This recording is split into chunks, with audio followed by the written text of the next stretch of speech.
제14장. 믿음이 연약한 자를 너희가 받되 그의 의견을 비판하지 말라. 어떤 사람은 모든 것을 먹을 만한 믿음이 있고 믿음이 연약한 자는 채소만 먹느니라. 먹는 자는 먹지 않는 자를 업신여기지 말고 먹지 않는 자는 먹는 자를 비판하지 말라. 이는 하나님이 그를 받으셨습니다. 남의 하인을 비판하는 너는 누구냐? 그가 서 있는 것이나 넘어지는 것이 자기 주인에게 있음에 그가 세움을 받으리니 이는 그를 세우시는 권능이 주께 있습니다. 어떤 사람은 이날을 전날보다 낮게 여기고 어떤 사람은 모든 날을 같게 여기나니 각각 자기 마음으로 확정할지니라. 나를 중히 여기는 자도 주를 위하여 중히 여기고 먹는 자도 주를 위하여 먹으니 이는 하나님께 감사하며 먹지 않는 자도 주를 위하여 먹지 아니하며 하나님께 감사하느니라. 우리 중에 누구든지 자기를 위하여 사는 자가 없고 자기를 위하여 죽는 자도 없도다. 우리가 살아도 주를 위하여 살고 죽어도 주를 위하여 죽나니 그러므로 사나 죽으나 우리가 주의 것이로다. 이를 위하여 그리스도께서 죽었다가 다시 살아나셨으니 곧 죽은 자와 산 자의 주가 되려 하심이라. 내가 어찌하여 내 형제를 비판하느냐? 어찌하여 내 형제를 업신여기느냐? 우리가 다 하나님의 심판대 앞에 서리라. 기록되었으되 주께서 이르시되 내가 살았노니 모든 무릎이 내게 꿇을 것이요 모든 혀가 하나님께 자백하리라 하였느니라. 이러므로 우리 각 사람이 자기 일을 하나님께 직고하리라. 오늘 함께 묵상할 말씀은 로마서 14장 1절에서 12절까지 말씀입니다. 사도 바울은 14장에서 이제 로마 교회 공동체의 실제적인 문제에 대해 권면하기 시작합니다. 그 문제는 공동체를 완전히 파괴할 수 있는 잠재력을 지닌 심각한 분열 문제였습니다. 특별히 로마 교회는 소수의 유대인 출신 그리스도인들과 다수의 이방인 출신 그리스도인들이 있었습니다. 서로 다른 배경에서 지내온 자들이 그리스도 안에서 교회 공동체를 이루어갈 때 소소한 문제로 인해 갈등이 생길 수 있습니다.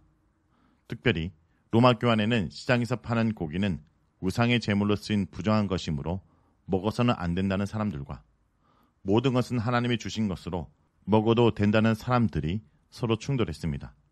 이뿐 아니라 절기나 안식일 등 특정 날을 중요하게 여기는 사람들과 모든 날은 같다고 여기는 사람들의 대립도 있었습니다. 그들의 대립은 주로 유대인 출신 그리스도인들과 이방인 출신 그리스도인들이었습니다. 사도 바울이 이 문제를 중요하게 다루는 것은 사도 바울 입장에서 로마 교회는 앞으로 그가 사역을 할 이방인 선교에 중요한 역할을 해야 되는데 이렇게 분열하는 공동체가 그런 선교의 전초기지 역할을 할 수 없기 때문에 이 문제를 심각하게 여겼습니다. 그뿐 아니라 사도 바울의 복음의 핵심 메시지는 유대인이나 이방이나 모두가 예수 그리스도를 통해서 하나님의 자녀로 하나님의 백성으로 부르심을 받았다는 것인데 지금 현재 두 그룹의 문제가 있다는 것이 그가 전하는 복음에 문제를 제기할 수 있었기에 이 문제를 심각하게 다룹니다.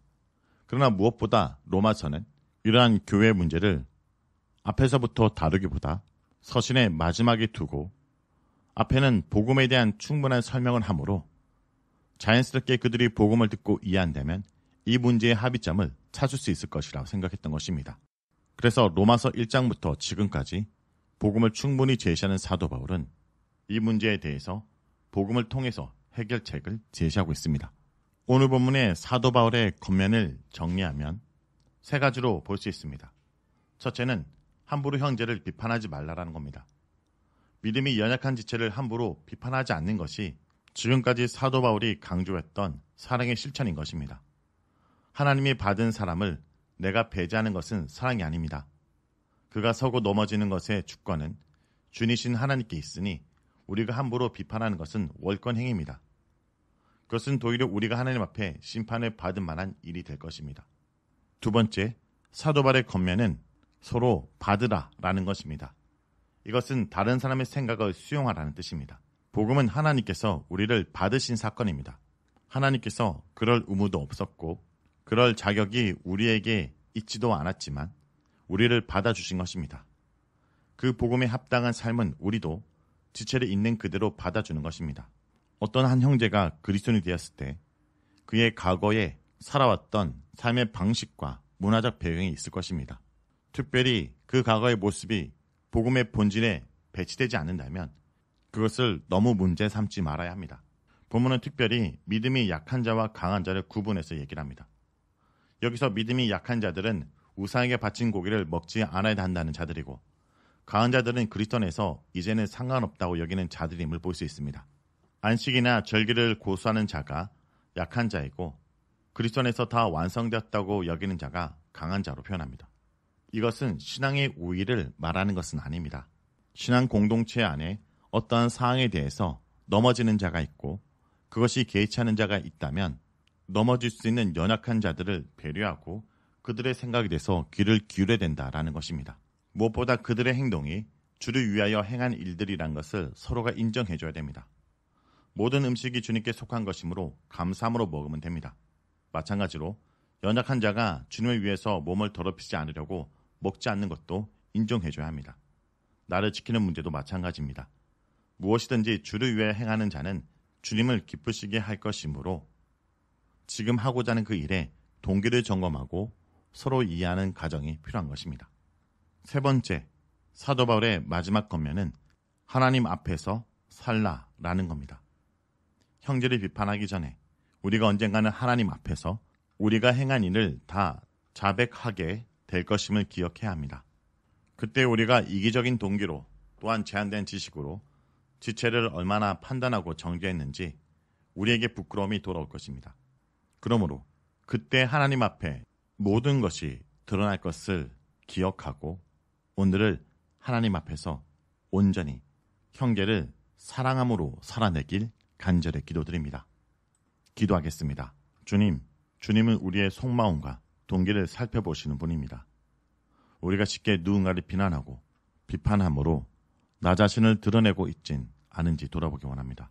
주님께서 우리에게 보여주신 사랑이 우리에겐 너무나 가분한 사랑에도 불구하고 오히려 사랑을 갈구하는 철없는 아이들처럼 형제를 밀치고 시기하여 그 사랑을 쟁취해내려고 했던 어리석은 저 자신을 용서해 주시옵소서.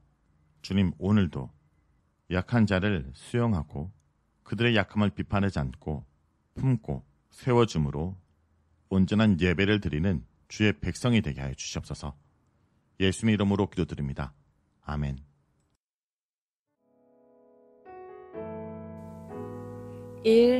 오심 기도. 하루 5번 마음을 다해 드리는 기도. 나는 죽었습니다. 제가 주인이 아니고 예수님이 저의 주인이십니다. 예수님은 십자가에서 죽으시고 부활하셨습니다.